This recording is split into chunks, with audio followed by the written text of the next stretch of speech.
Don't follow your passion. Don't do that, man. That shit doesn't work. And what does it take to have a successful relationship for 35 plus years? Sex, bro. I'm a FIFA agent. I work with soccer players. Are you serious? Yeah, I'm serious. We're here in Miami, Brickell, doing interviews in the streets. We're asking people amazing questions to inspire you guys, to inspire the youth. So support this channel, subscribe to the channel, like and comment. If you want some questions that you want us to ask in the streets, let us know. Let's go. So how tall are you, bro? 6'11". So let me ask you a question. Has it been difficult for you to live your life at 6'11"? Yeah, there's times. Why? Well, I can't fit in an economy, that's number one. I always have to buy first class. Are you serious? Yeah, and then also clothes and also shoes as well too. You know, so it just depends. Let me ask you. Go ahead, I'm sorry. No, go ahead. No, yeah, because it's like, so I'm a concierge host here in Miami, so I do a bunch of VIP services, and sometimes I go with my clients, but they always have to buy me first class. Like, I physically cannot fit in economy, so yeah. So let me ask you a question. How is the dating life being at 6'11"? It's definitely an unfair advantage for me. But I'm not as good looking as you know what I'm saying? So. But why is that? Like, explain to me, what's the mindset? Well, I think a lot of women just love men that are taller than them because they think that it's actually they'll be able to protect and serve, you know what I'm saying, and be able to kind of like provide for them as far as like, security and safety. But height does not necessarily matter. I mean, the difference is about me is that I can actually fight. So, I'm not just tall for no reason. Like, I'm actually trained to kill, so. Interesting. So let me ask you this. So when it comes to the dating world, have you had women say, no, you're too tall for me? Yes, it actually happened to me a couple weeks ago, actually. Yeah, it was. Tell us about that. It was actually in Red Rooster, and I saw this lady. She's probably maybe about 5'2", maybe 5'1". I mean, it's all the same size in the bed, honestly. You know what I'm saying? Like, it doesn't really matter. You were trying to destroy this person. No. But no, I came up to her. I tried to buy her a drink or whatever. We was talking. It's like, yo, listen, honestly, everything's great. Everything's the vibe. You're just way too big for me. Before we even got to the room, I'm like, yo, dog, like I'm big already? Like, what the fuck? So what do you do for work? I am an online health coach. I'm in the health area. And what got you inspired to get into that industry?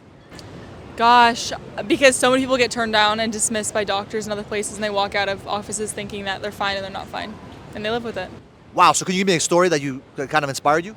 Well, my dad grew up, he had cancer, growing up he had cancer, so just watching him go through that and then being told to this day on medicines that he probably shouldn't be on, but it's just a thing that we do. We mask medicine and we mask symptoms. Oh my God, we mask the root cause by giving people medicine to symptoms or whatever you want to put it in that situation, but it's so frustrating. So let me ask you a question. What are some things that you're willing to do in the healthcare space to change that so that people don't, go into all these crazy situations that your father has been going through? It's called integrative health. So you're bridging the gap between functional health and holistic health with medicine and Western medicine, just making it all one. If we all collectively work together, that's whenever people will actually start functioning and working correctly and finding the root cause and not finding, oh, here's a symptom, here's a medicine for it. What is one thing you think that the health industry should change immediately, like starting today, in your opinion?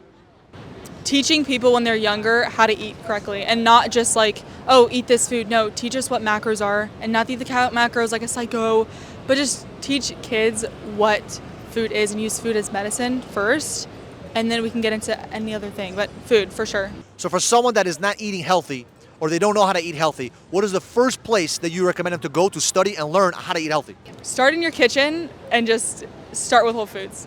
That's what I would say, yeah. How long have you guys been together? 35 years. Wow, and what does it take to have a successful relationship for 35 plus years? Just keep enjoying life and just love each other, right? Best friends. Yeah, just do whatever she wants. I love that. But outside of doing what she wants, like, what does it really take to have a really good, healthy relationship over 35? Because listen, a lot of young people, they can't even last for freaking 2 years with someone. So how did you guys manage it for 35 plus years? Like, what are those 3 things that you can recommend to someone that's young, getting married right now? You have to agree. You can't have one person disagree and one person agree. You know what I'm saying? Or, like, you both have to agree on stuff. Communicate. That's number one. Yes, communication. Number 2, we're here for a good time, not a long time. Just enjoy life. Gotta have fun, man. Right? I'm 55. I love it here. I'm partying like I'm a 15-year-old. You know? I love that. And you like that too, don't you? Yes. Yeah. So we're having a good time. Have a good time. Talk to one another. Listen to one another, and that's it, man. Sex, bro. Sex. Gotta keep going. Gotta keep it fresh. keep it real. And you have to keep dating even when you have kids. I have a lot of people that say the kids are the world, and they are, but you have to keep together too. I love that. So let me ask you a question. Who's more important, the husband or the kids? Who comes first? Oh, that's hard. No, it's not. Just answer The the kids. question. Really? Yeah, the kids are most In important. certain ways. The kids. The kids. Really? Yeah, yeah. The kids. And you're okay with her saying the kids first? It's fine. Fine. I feel the same way. You know? The kids come first, so, you know. Why do you think most people go through divorce? Like, why do they give up? Why do they quit? Besides cheating. Besides the crazy stuff, yeah. I think it's just easy to give up because there are hard times. They just say, "I'm just done." They don't. There's no like common ground. You kind of just drift apart. That's true, And if too. you start to drift apart, you got to kind of say, okay, hey, what can we do to get back together? You know what I mean? Or, you know, like shit, date night. We go out. Okay, we're busy. We work all day, so you know we're off on the weekends. But you know, we usually say, hey, one night a week. Let's get out. Let's get out. Okay, I live right here. Okay, so you know we can walk wherever we go. So, but you got to make that time. You know. Right now we have amazing questions and amazing answers. So listen, if you have not yet subscribed to the channel, do me a solid, do me a favor, subscribe to the channel, like, comment. If you want us to ask some more questions, let us know. But we got some more people to talk to. Let's go. What do you do for work, boss?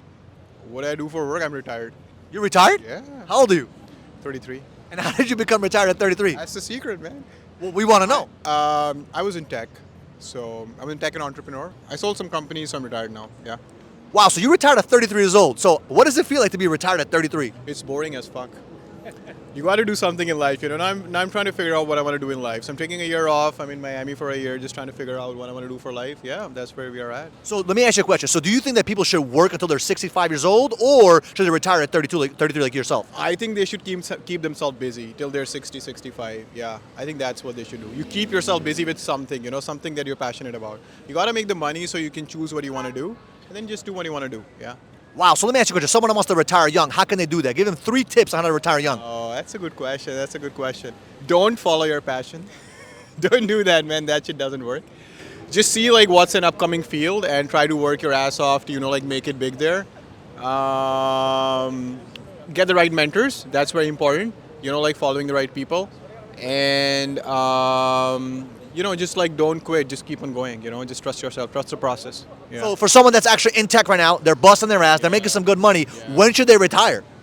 When you have at least $4 million in the bank, that's, I think, that's a good amount. Like I think 4 to 5 million, that's good to retire in the US. Like to at least have some options so you can like start thinking what you really want to do in life and not have to work the 9 to 5 like rat ass job. Like get something remote, get something nice, not care about the paycheck, and you know just like work when you want, work for who you want for as long as you want. I think that's the important thing. Having enough money in the bank so you can do what you want and like say no to a job opportunity and be like, I don't care, fuck it, and say yes to the one you like, even if it's less paying.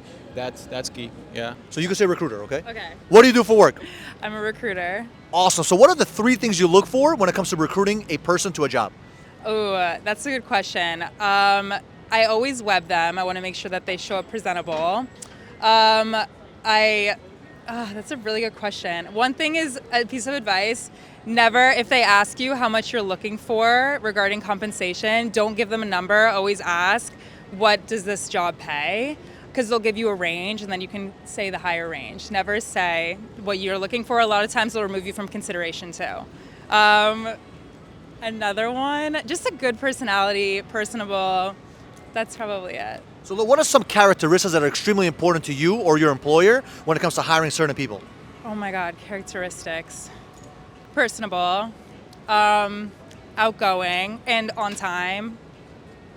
What about like personality traits? Like what are some things you guys look for early on in the conversation? Oh my God, I don't know. I talk to like 50 people a day. Now let me ask you this: all the people you speak to, are they like high quality caliber people, or a lot of people are just like, oh my God, what the hell's going on? Most of them are high caliber. I message them on LinkedIn Recruiter first. And then, Gotcha. And then I'll set up a phone call with them. So I know who I'm talking to before I call them. So what is your strategy when it comes to recruiting? So I will message them on LinkedIn. We'll do like a Boolean search. I'm not sure if you're familiar with HR, but we'll go out, we'll do a large search. We'll message like 500 people for the same position.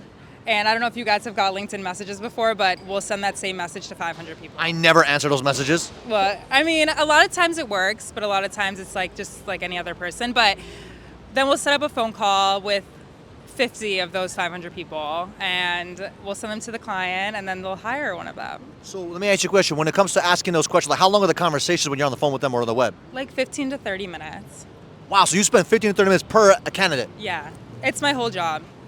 Yeah. Interesting. And how many people are you required to hire on a weekly basis? Oh, I'm not required to hire that many on a weekly basis, but I've gotten like 20 people a job in the past like 14 months. So let me ask you this. Why do you think most people cannot get a job in this marketplace right now?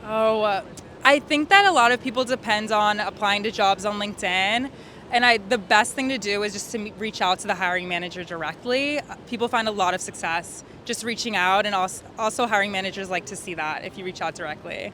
What do you do for work? I'm an executive coach and a consultant in conduct of change and management in companies. Wow, so you go into companies and help them change the behavior of employees? I'm the fixer in the company.